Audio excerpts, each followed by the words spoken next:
Salut mes Choco Girls, salut mes Choco Boys, j'espère que vous allez tous bien et que vous vous portez à merveille. Je suis trop contente de vous retrouver après plusieurs mois d'absence et à partir de maintenant, je tiens à vous informer que je posterai une nouvelle vidéo toutes les 2 semaines.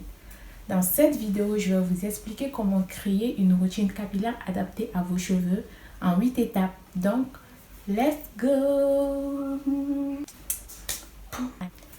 La première étape va consister à faire une grande analyse de votre cheveu, c'est-à-dire analyser le cuir-chevelure, les racines, analyser les longueurs, les pointes et aussi connaître sa porosité, sa densité et si nécessaire pour vous, connaître le type de cheveux que vous avez. Moi personnellement, ça ne m'a pas servi, mais vous pourrez le faire.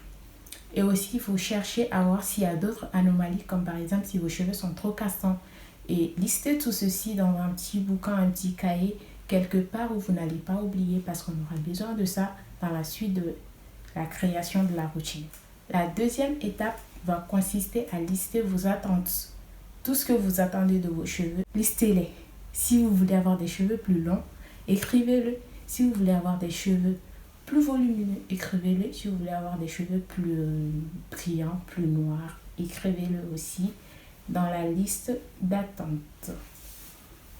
La troisième étape va consister à choisir le temps que vous voulez accorder à vos cheveux, c'est-à-dire à votre routine. Et cette phase-là, elle est très importante parce qu'il faut choisir le temps que vous voulez accorder à vos cheveux avec honnêteté. Il ne faudrait pas dire que vous allez consacrer 1 heure à vos cheveux et par la suite, vous allez juste y accorder 30 minutes par manque de temps.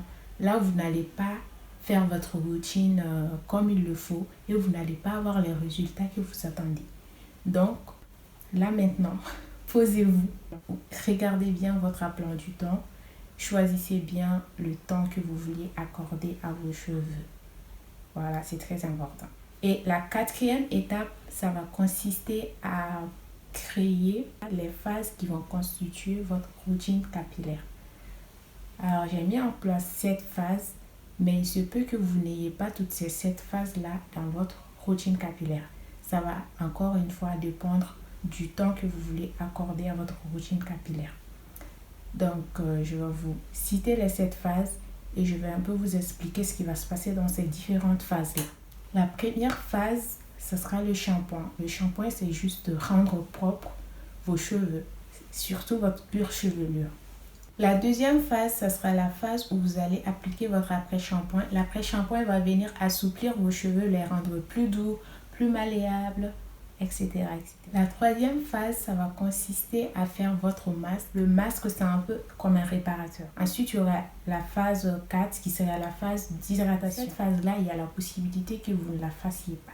C'est-à-dire que si vous faites votre routine continuellement, juste après avoir rincé le masque, vous aurez déjà les cheveux mouillés, hydratés. Donc, il suffit juste de passer aux autres phases. Mais par contre, si après le masque, vous êtes sorti et que vous êtes revenu après, il va falloir hydrater vos cheveux avant de passer aux autres phases. Dans la phase 5, vous allez venir nourrir vos cheveux, c'est-à-dire de l'huile sur vos cheveux ou du beurre ou les deux à la fois. Ensuite, il y aura la phase 6 qui va consister à faire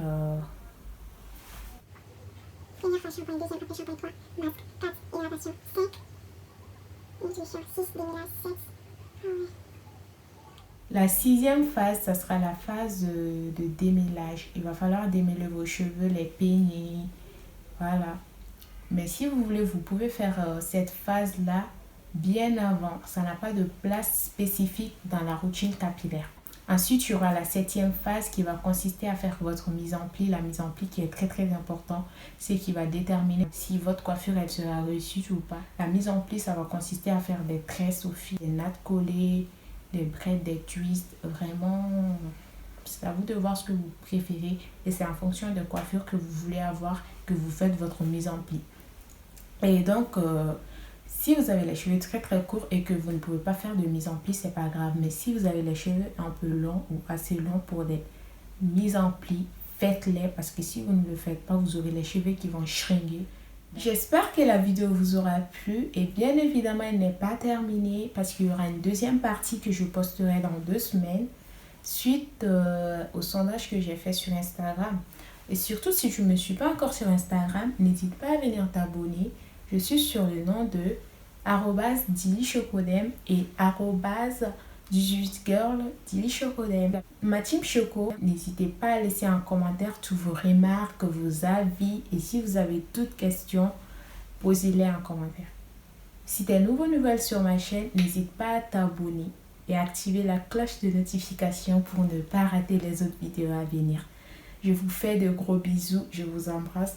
On se retrouve très prochainement dans la suite de cette vidéo-là.